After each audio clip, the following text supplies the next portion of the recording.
I've got Kristy Kimbrell with me. And Kristy, I feel like I know you pretty well. And I've met you a couple of times in real life before today, but we've been friends on social media, as I have some of these others, but it seems like we've connected a little more on social media. So I feel like I know you. Me too. Yeah, I keep up with you and your whole family, your grandchildren, all of that on Facebook, and love to see you going to Braves games and lakes at the weekend. So, yeah, you're a big Clemson person. I'm a Georgia Bulldog. You understand that? So I do. So this is proof that Clemson and Georgia can do fine and have a civil conversation. I married a Georgia fan. Oh, did you? Yeah. So I want to talk about that because I know. I got to know, you met your husband at Advanced Services, right? I did, yeah. Talk about that. How did that come about? Okay, so I started working at Advanced in 2018. It's Tommy, right? Yep, okay. Tommy. 2008, I started working at Advanced Services, and I was in a previous relationship, and so was Tommy. He had been at Advanced since 1996 or 7, something like that. I couldn't even tell you. I want to say he's about to have his 26th or 7th year there, so a long time. And anyway, just years passed. Actually, when I first started working there, I couldn't stand him. He was just he wasn't mean. He just was very quiet, reserved, and didn't talk a whole lot. So I was just like, man, you're going to have to be friends. So over the years, a friendship turned into more, and here we are. You got how many kids? Yeah.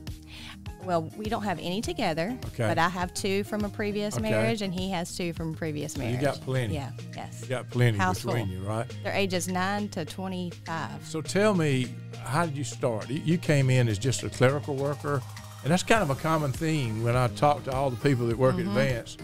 Nobody was hired from outside and said, I need somebody to do this role. You just came in and started doing something. And the big boss saw something in you. So it's kind of how it happened. Talk about that a little bit. So you started in Aiken, right? So I just talked to Bo. I think Bo hired you over there, right? He did. Him and Dina hired me in Aiken. So I had been in the real estate industry for a couple of years. Prior to that, I was working for an HR company in Aiken. And when real estate tanked, I said, okay, I got to find a new job. One of my HR people hooked me up with Bo and Dina and said, this girl might be somebody you're looking for to work in the office. I go in and interview. Had no clue what they were hiring me to do. I remember my mom saying, what are you going to be doing? Because at this point I was 25 maybe, 24, 25 I think. I'm not as good with the math as Shelby is, so it all runs together. Okay. Yeah, but I remember my mom saying, what are you going to be doing? I said, well, they do pest control. I mean, I think I'm going to be killing termites every day. I don't know what I'm going to be doing, but I had to start the next Monday, so I started, right? And I started, answering the phones, just doing paperwork, whatever Dina and Bo told me to do. I was there for a week with them, and then they left and went on vacation for a week and left me there by myself. Oh, wow. Yeah. So that was a little nerve-wracking, but I guess I did okay because they didn't fire me when they got back. So they had to see something in you to leave you there. You realize that, right? Yeah, must have. I don't think they'd be crazy enough to leave it with somebody they didn't think could do it. So you eventually moved back into Augusta and worked in that office. And did your roles, you just kind of did a little bit of everything with this company, right? I mean, you kind of learned it all. That's kind of a common theme I'm seeing as I talk to you folks. Yeah. Incredible story of how all that came about. So talk about your story. How did you, I know you ended up doing a lot of stuff, including running the human resources, but talk about your path. So when I moved over to Augusta from the Aiken office, I started helping out with I think it was our home services team, where we got squirrels and rats and bats out of attics and crawl spaces. So started doing that. Yeah. I started doing that, and then we opened up a separate office for that division, so I moved there. I had a baby in that interim period of time, and then I don't even remember what year it was or how it all happened, but then I ended up moving over to the corporate headquarter office because our HR person had left, and I was going to fill that role because I had HR experience. And I did not want to do HR. Did not want to do it. But there was a hole in the boat, and I was going to patch it up. So let me ask, probably fast forward a little bit, but Jeff mentioned this to me in talking to him, that you became a key part of what he called the leader team. Talk about that? What did you see in that team? Because, you know, the way I see this is Jeff empowered you people to do your jobs, and he let you do it. Yes. He didn't micromanage you. Here, you go do it, be creative, and go do it. So what did that mean to you to be a part of that team? And tell me a little bit about the dynamics of that, because that team was kind of running the company, right? It was. And so when I first joined, I guess, the leader team, and we would sit in meetings and we would go through all the issues of the day, and we'd walk away and we'd say, okay, well, who's owning that? Who's fixing that or whatever? And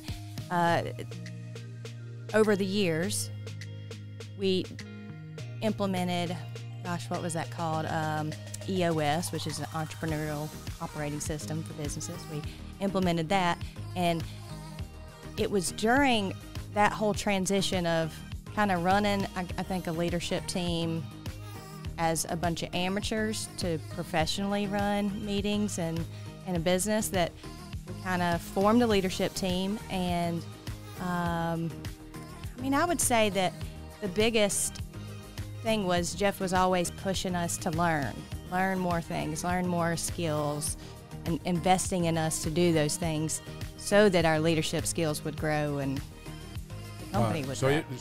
That whole role, it was, you evolved into what you were doing. Yeah. You know, Jeff, I've talked to him at length, and you were a big part of that.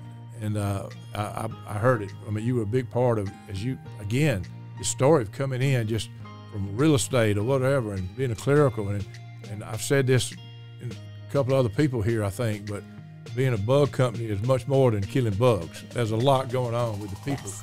And you have this reputation. So you probably know this, and maybe you don't, but you got a reputation of being kind and stern. And that's a gift. I mean, everybody can't do that. And so talk about that. How did you develop that? How do you, I mean, you've had to be stern. You can't run a business and be just everybody friendly all the time. You got to deal with stuff. And then, but you had both of those traits. I can tell you, I know a lot of smart people that could do both of those, could go a lot further than they went in life. Yeah.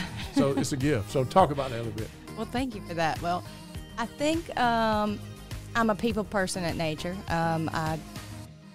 I just love being around and surrounded by people and having fun. I carry on a conversation with a stranger in a grocery store. I mean, I do all the time. Yeah. So I think that part of my personality is it comes easy. And being stern, it also comes very easy because that's the way that probably that I was raised. It was you do what you're told and do what you say you're going to do, yeah. and you expect others to do it, yeah. right? My grandfather was a Navy man, and he was very stern. He was, if you didn't do what you were supposed to do, he'd bop you on the head with his finger, So, I think that's just the sternness. No one in my family ever didn't say what they were feeling. Right. So, that's probably where I get it from. Have you ever been told that you're kind and stern? Have you ever heard that? I've heard the stern part many times. But hadn't heard the kind part. No. Yes, so yes. It's a gift. And you can go to all the schools in the world. You won't learn that. It's a gift. And you can, that's a catapult you to all kinds of stuff, I guarantee. So you also, I picked up, you build a lot of close relationships with these people. Yes. And I know one that you talked about was Ron Hansen. And he worked there, and he passed away. Talk a little bit about that, and just when you build these close relationships, and all of a sudden that happens. Just talk about what went on there.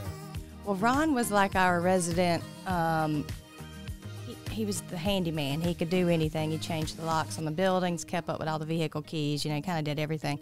But his real master, he was real master of just wasting time. So he would just come and sit in the office and plop down and talk for hours. Love it. So, Ron got things to do here, but, he would still just hang out and talk. And just through the years, as I moved from branch to branch and different locations, he would always follow and come around and sit and have coffee with me. And, he'd say, let's go get us a sub sandwich, and that was his favorite. So he'd go and do that. And it was just, over the years of, he was like a grandfather who worked with us. You could tell him anything, and he would give you great advice. And, You talk about being stern. He could be stern and not very he just kind get in what ill he would say. Did he die suddenly, or was it a process, or what? And so after he retired, I think he just had a bout with skin cancer or something, and Dean and I both would keep up with his sons, and one day they called and said, he's in the hospital, doesn't want anyone to come and see him, and unfortunately he passed away. And we all went to the point of the question is that you guys built these relationships with all the people there, and it just wasn't the leadership team, it was everybody that worked there. Talk about Jeff. Talk about your relationship with him. What did you, I'm sure he was an encourager, he was a visionary, but talk about his impact on you and your career. Well, so Jeff, I always viewed Jeff as, not in a dad figure way, but more of a mentor, but, old enough to be my dad, but never treated me like I was a child either. Right. Was always very encouraging and wanted it, he was always big about investing in his people. Right, that's obvious. Yeah, a lot of time, money, travel. I mean, anything that we wanted to do, it was never a no. And so our relationship, he would throw out a million ideas a day through email. Yeah, right. And I don't really get emails from him anymore, so that's one thing that's been a good blessing through this whole change. There's no more emails from Jeff at 4 a.m. But the progression of it, I think it really was, is he would throw out all these ideas, and then he would let us figure it out. Yeah, and figure it out and trust us to do it along the way, which kind of it gives you confidence when you don't have someone micromanaging and telling you how to do it. I got to tell you, that's why you guys have been here this long. Yeah. That's why you stayed. And that's why it had to be hard when all of a sudden you found out that he was selling the business. So talk about that. Did you know that ahead of time at all? Did you find out? How did that work? So you probably already heard this story from the others, but yes, I get a random call in the middle of the day. Hey, can you come to the office and talk? And I believe Shelby called me and said, I think they're going to fire me. I said, ain't anybody firing you.